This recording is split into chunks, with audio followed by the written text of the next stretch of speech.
Rachel and Henry Carroll weren't supposed to fall in love, especially not with each other. She was his daughter-in-law. He was her husband's father. But what started as stolen glances in a quiet suburban home spiraled into a forbidden affair so twisted, it ended with David Carroll, husband, son, father, lying dead in a shallow grave. What drove them to cross every line? And how did their secret passion become a cold-blooded plan for murder? This is the shocking true story of lust, betrayal, and a deadly conspiracy that shattered a picture-perfect family. In the quiet, tree-lined suburb of Millhaven, where every lawn was trimmed and every neighbor waved from their porch, the Carroll family lived in a modest two-story home with white shutters and a blue front door.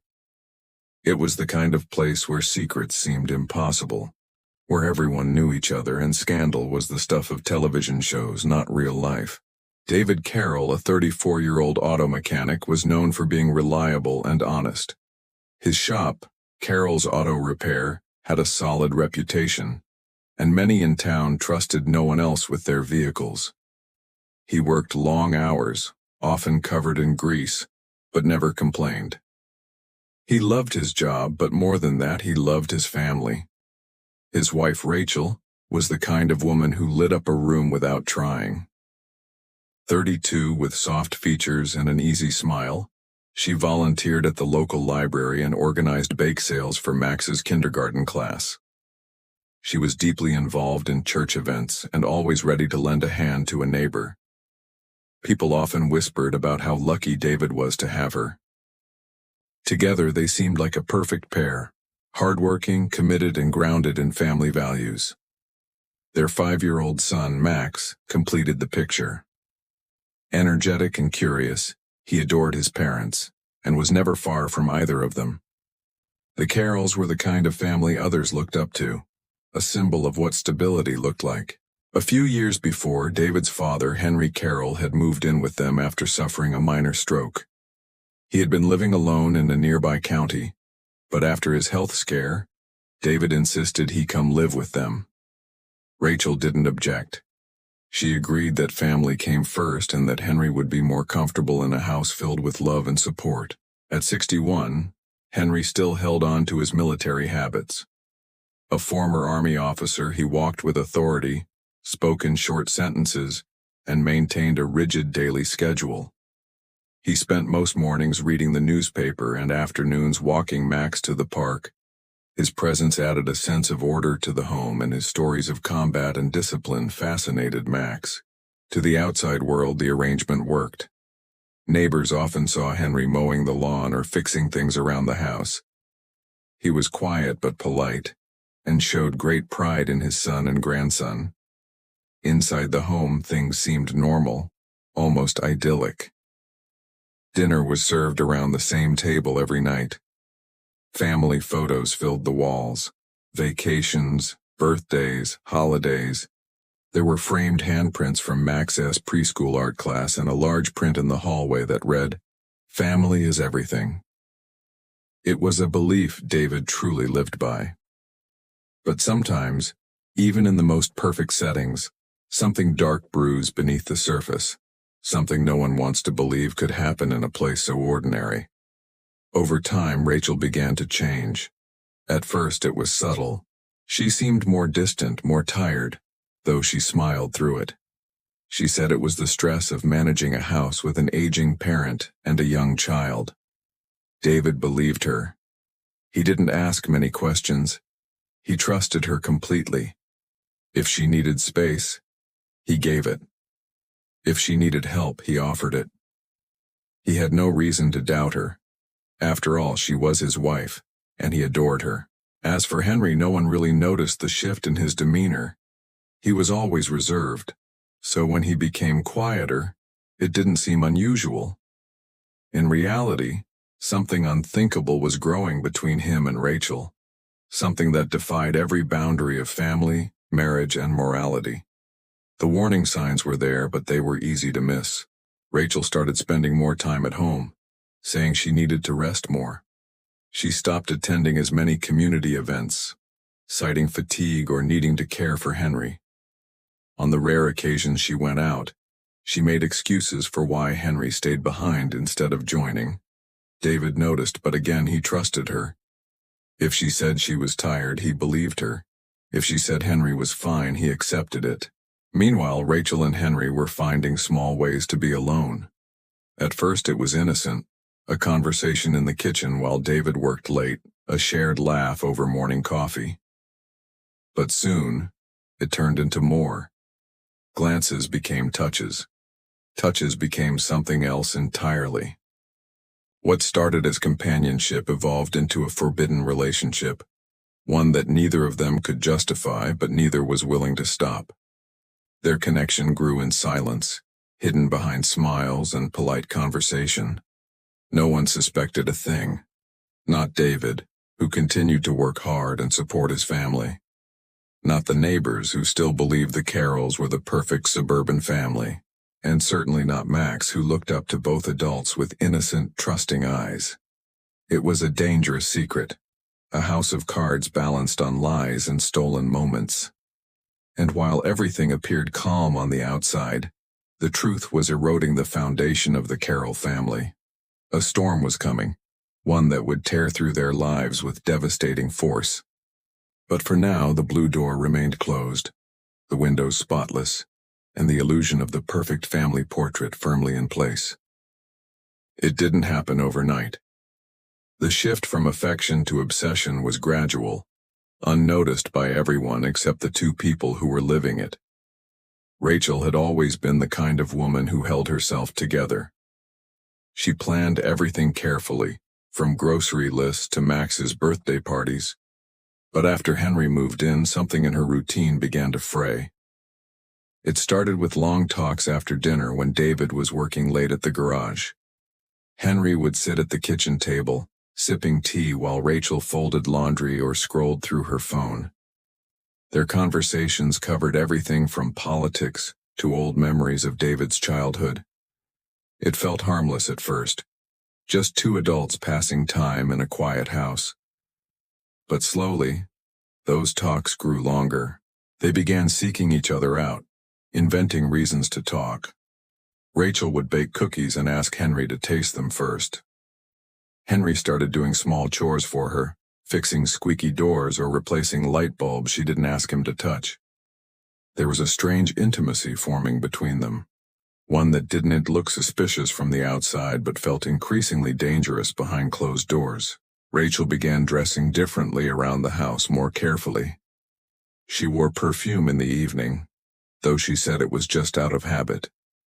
Henry, who had once kept mostly to himself, started joining her and watching TV late at night, sitting too close on the couch, his arm brushing against hers. And still, no one noticed. David was exhausted most nights and didn't question Rachel's sudden disinterest in intimacy. He assumed her distance was due to the stress of caregiving and parenthood.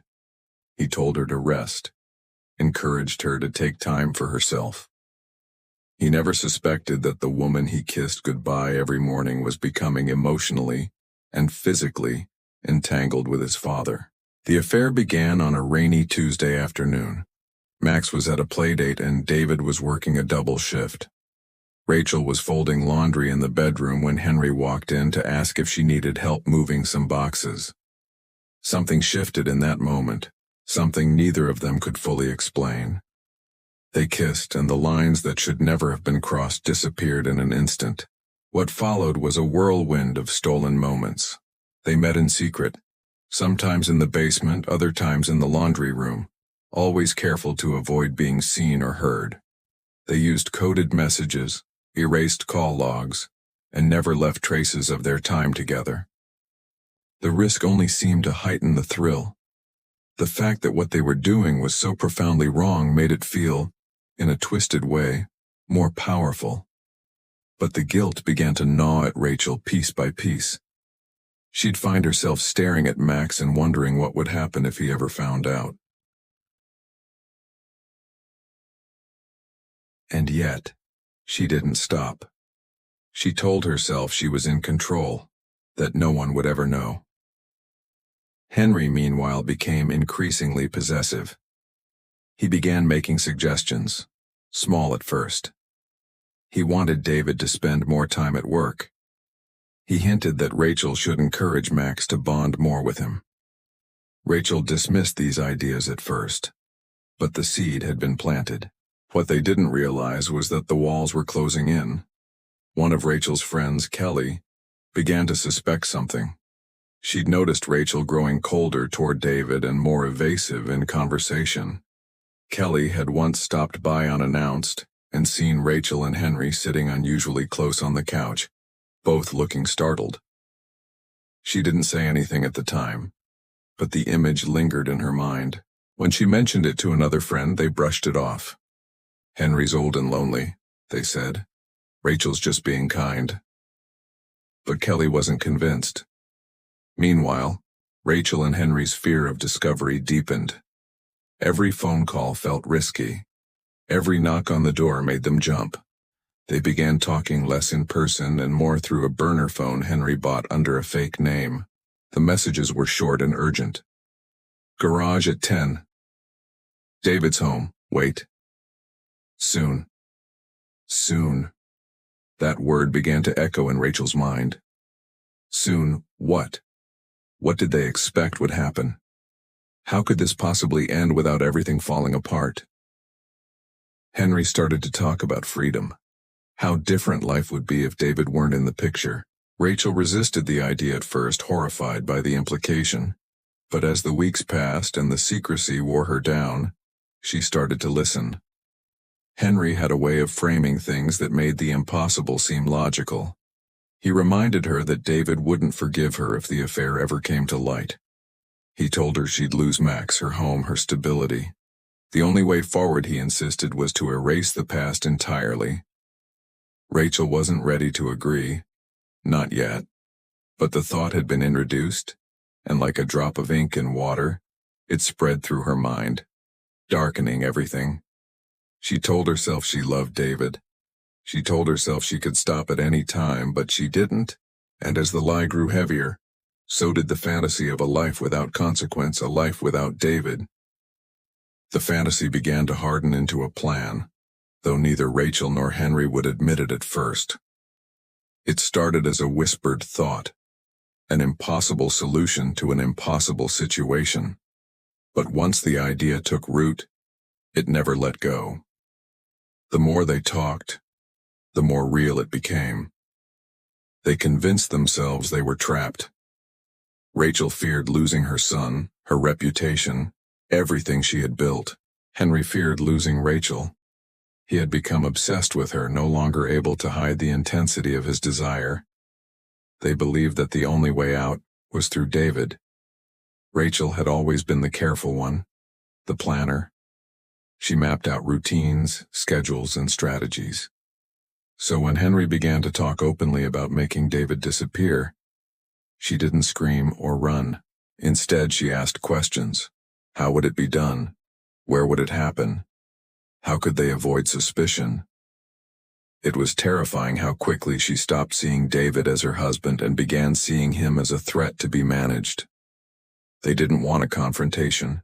They didn't want a scandal. What they wanted was a clean break, something quick and quiet, something that would allow them to step over the wreckage and start fresh. Henry took the lead. His military background made him confident.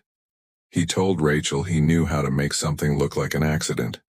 At first, she pretended to resist, She told him it was too dangerous, that they couldn't go through with it. But secretly, she began preparing.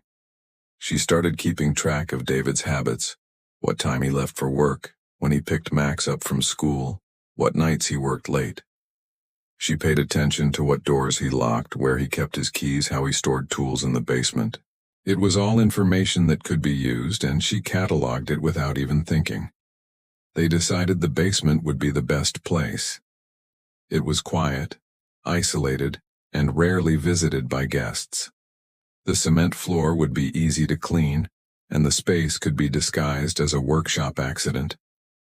Rachel would make sure David went down there at a certain time. Henry would be waiting. The rest would take care of itself. Still, they had to be cautious. They couldn't risk being seen together too often. Rachel limited their interactions around the house, and they avoided being in the same room for long stretches, but the tension between them grew. They weren't just hiding an affair anymore, they were hiding a deadly secret. It weighed on them both, but instead of pulling away, it bound them tighter. They bought a burner phone to stay in contact without raising suspicion. They deleted every message, wiped their browsing history, and spoke in vague terms. Phrases like "everything s set" or "tomorrow s clear" were used in place of any direct mention of their plan. The phone was hidden in Rachel's closet, behind an old box of Christmas decorations. David never found it. Rachel's behavior grew more calculated. She started making subtle comments to neighbors about how David had been acting strange or stressed. She hinted that he'd been working too hard, that maybe he wasn't sleeping well. She even mentioned in passing that he'd recently taken a walk near the lake to clear his head. It was a quiet setup, a background narrative she hoped no one would question later. But people did begin to notice something strange. Rachel's best friend Kelly, always observant, felt something was wrong. Rachel was too rehearsed, too calm. When asked about David, she gave quick, impersonal answers. She seemed more interested in controlling the conversation than sharing anything real. One night, Kelly drove past the Carroll house late and saw Rachel outside, dragging a large trash bag to the curb. It was well past midnight. The bag looked too heavy for ordinary garbage. Kelly didn't say anything right away, but she didn't forget. The final phase of the plan came together just days later. Rachel told David that a pipe in the basement was leaking. She asked him to check it after dinner. She made sure Max was out of the house, staying overnight with her sister. David, as always, agreed without question. He loved his family. He trusted them completely. What he didn't know was that Henry was already waiting in the basement behind the storage shelves, holding the tire iron David usually kept in the garage. Rachel stayed upstairs, pacing. Her hands trembled, but her face stayed still. She had rehearsed this moment in her mind so many times it barely felt real. There was no scream, no crash, just a dull thud, one she barely heard over the hum of the dishwasher. When Henry came back upstairs, his shirt was soaked in sweat. He didn't speak. He didn't have to. Rachel looked at him and nodded once. It was done. They wrapped David's body in a tarp and placed it in the back of Henry's truck under cover of night. They drove 2 miles out of town to an abandoned shed near the woods. The ground was soft from recent rain and the digging didn't take long. By morning, David Carroll was a missing person, and Rachel was a grieving wife. But even perfect plans leave shadows. A neighbor's security camera had recorded part of the truck leaving the driveway late that night. The timestamp didn't match the story Rachel gave police. A small inconsistency, but one that would eventually grow into something much bigger. The morning after David disappeared, the town of Millhaven woke up to another ordinary day. Birds chirped from the treetops, sprinklers ticked rhythmically across front lawns, and children hurried off to school with packed lunches in their backpacks. But inside the Carroll house, a chilling silence had settled. Rachel called the police just after 9 a.m., claiming David hadn't come home from work the night before. Her voice trembled as she spoke, but it was a performance, practiced and deliberate. She told them he had left to pick up a car part from a nearby supplier and never returned. His phone went straight to voicemail. His truck, she said, might have broken down. The police responded quickly. Millhaven didn't see many missing person cases, especially not involving a well-known, respected man like David Carroll. Officers canvassed the area, made calls to nearby hospitals, and checked traffic cameras. Within hours, they located David's truck, parked at the edge of a small lake about 15 minutes from the Carroll home. The keys were still in the ignition. The driver's seat was pushed back slightly, but there were no signs of a struggle. No footprints, no blood, no wallet or phone. Just a vehicle that seemed abandoned, without explanation. To outsiders, Rachel appeared devastated. She cried in front of the officers, clutching Max to her chest, telling him over and over that Daddy would be home soon. She called David's co-workers, pretending to be confused and frantic. Her voice broke at the right moments, and her story never changed. Henry remained in the background, silent and composed, claiming the shock had left him numb. But detectives quickly noticed inconsistencies. Rachel said David left around 6:30 p.m., but a neighbor remembered seeing his truck still in the driveway nearly an hour later. Another reported hearing a loud noise from the Carroll basement that same night, something that sounded like furniture being dragged. Still, there wasn't enough to act on, and with no body and no signs of foul play, the case remained a mystery. Days passed. Volunteers searched the woods and lakes around town. Flyers with David's face were stapled to telephone poles. Candlelight vigils were held at the church. Rachel attended each one, always front and center, always with tears in her eyes. But behind closed doors, she and Henry barely spoke. The pressure was mounting. They were no longer just hiding an affair. They were living in the shadow of a murder. Rachel began to unravel first. She avoided mirrors, struggled to sleep, and flinched every time the doorbell rang. Max started asking questions. Why was Daddy still gone? Why didn't he call? Rachel didn't have answers. Henry tried to keep her steady, but the cracks were forming. She knew something would go wrong. She could feel it. And it did. 2 weeks after David's disappearance, a local hiker stumbled across something strange behind the old shed in the woods. A patch of ground looked recently disturbed. The man's dog had been digging at it. And beneath the top layer of soil, the hiker saw what looked like plastic. He called the police. When detectives unearthed the body, there was no doubt it was David. His skull was fractured, and his fingers showed defensive wounds. He had fought back. The cause of death was blunt force trauma. The tarp he was wrapped in had traces of motor oil and dog hair, both of which matched evidence later found in the Carroll basement. Forensic teams discovered dried blood behind a shelving unit and on the concrete floor. Someone had tried to clean it up, but luminol exposed everything. The investigation shifted rapidly. Rachel was brought in for questioning. She stuck to her story at first, insisting she had no idea what happened. But when officers showed her a photo of the tarp, one that matched others found in the family garage, her calm began to crack. Detectives obtained a warrant to search the house more thoroughly. In Rachel's closet, behind a stack of holiday decorations, they found the burner phone. What it held was damning. Hundreds of messages between Rachel and Henry over the past 2 months, coded, but not clever enough. One message read, "Once he's gone, everything will fall into place." Another said, "The basement is ready." Combined with the forensics and surveillance footage of a truck leaving the driveway late at night, the evidence was overwhelming. Henry was arrested first. Officers found him sitting on the porch as if waiting for them. He didn't resist. Rachel was arrested later that same evening. Her mugshot showed a woman completely unrecognizable from the one the community had known. Her eyes vacant, her face pale. News of the arrests spread like wildfire. The town of Millhaven was shaken. People who had once praised Rachel's kindness now spoke in hushed tones about her betrayal. Parents who had sent their children to her bake sales now crossed the street to avoid looking at the Carroll house. Henry's military reputation meant nothing now. He was no longer a war hero. He was a killer.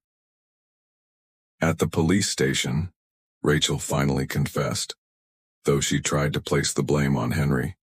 She claimed he had pressured her, manipulated her, threatened her, but the messages on the burner phone painted a different picture, one of 2 people equally involved, equally guilty. The truth was out. David Carroll hadn't just vanished. He had been hunted, betrayed, and murdered by the 2 people he trusted most. And now, justice was beginning to catch up. The trial of Rachel and Henry Carroll gripped the town of Millhaven like nothing before. For months, headlines detailed every grim revelation, every testimony, every legal twist in a case that exposed a horrifying betrayal beneath the surface of what once appeared to be a loving family. Courtrooms were packed daily, with reporters squeezed into benches alongside stunned neighbors and curious onlookers. Everyone wanted to understand how a wife and a father-in-law could conspire to kill the one man who had trusted them the most. Prosecutors presented a timeline supported by forensic evidence, text messages, and witness accounts. The discovery of the burner phone and its contents made it impossible for Rachel to maintain her innocence. Prosecutors read aloud some of the most incriminating texts, including one that simply read, "He doesn't suspect anything. Soon." The words sent a chill through the courtroom. The jury listened in stunned silence as the steps of the murder were laid out. How Rachel had lured David to the basement under a lie, how Henry had struck him, and how together they had hidden the body like garbage in the woods. Rachel's defense tried to paint her as a victim of Henry's manipulation. Her lawyers argued that she had been emotionally vulnerable, that Henry had used his authority and military background to control her. They insisted that she never intended for David to die, only that she had been caught in a toxic spiral she didn't know how to escape. But the prosecution swiftly dismantled that narrative. Rachel had played an active role, planning, deceiving, coordinating. She hadn't run. She hadn't called for help. She had erased her tracks.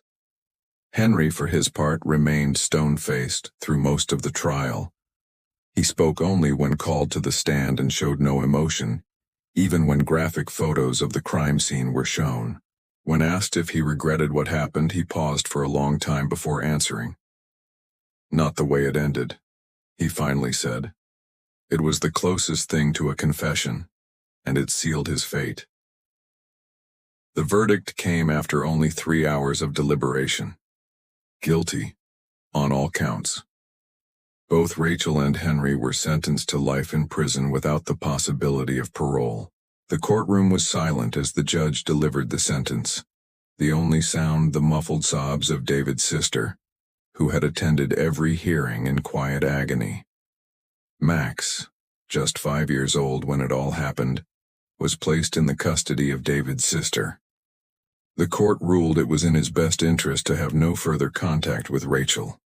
He was told his father died in an accident. The truth would come later, carefully and gently when he was old enough to understand. David's sister moved out of Millhaven to give Max a fresh start. She changed his last name and enrolled him in a new school under a different identity. She did everything she could to shield him from the legacy of what had happened in that house with the blue front door. Back in Millhaven, the Carroll home stood vacant for months. The curtains were drawn, the grass grew wild, and a for sale sign sat untouched in the front yard. Real estate agents struggled to find buyers. Word had spread about what happened there, about the blood in the basement, the betrayal, the murder. People whispered that the house was cursed.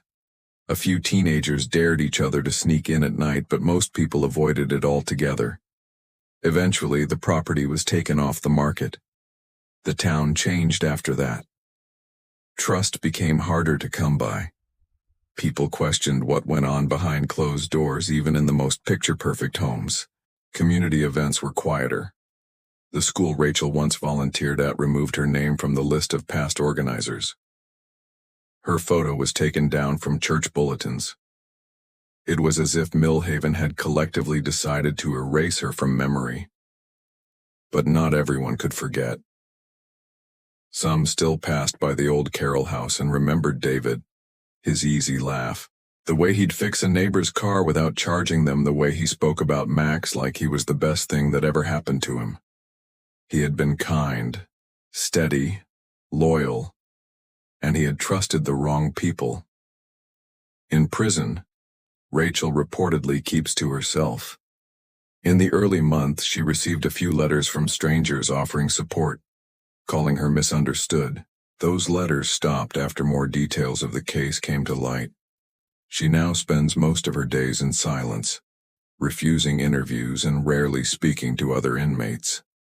Henry remains at a different facility, serving his sentence with minimal contact with the outside world. He never asked about Max. He never apologized. Over time, the case faded from headlines, replaced by news stories and fresh scandals. But in Millhaven, the memory lingers. The story of the Carroll family is told in hushed tones, a cautionary tale passed between neighbors. A reminder that even in quiet towns, even in perfect homes, darkness can take root where love is supposed to live. And for Max, growing up far from the town where it all happened, the truth of his parents' crime remains hidden, for now. But one day, he will learn it. One day, he'll discover the secret that tore his family apart. And when he does, he'll face a past he never chose but must one day confront.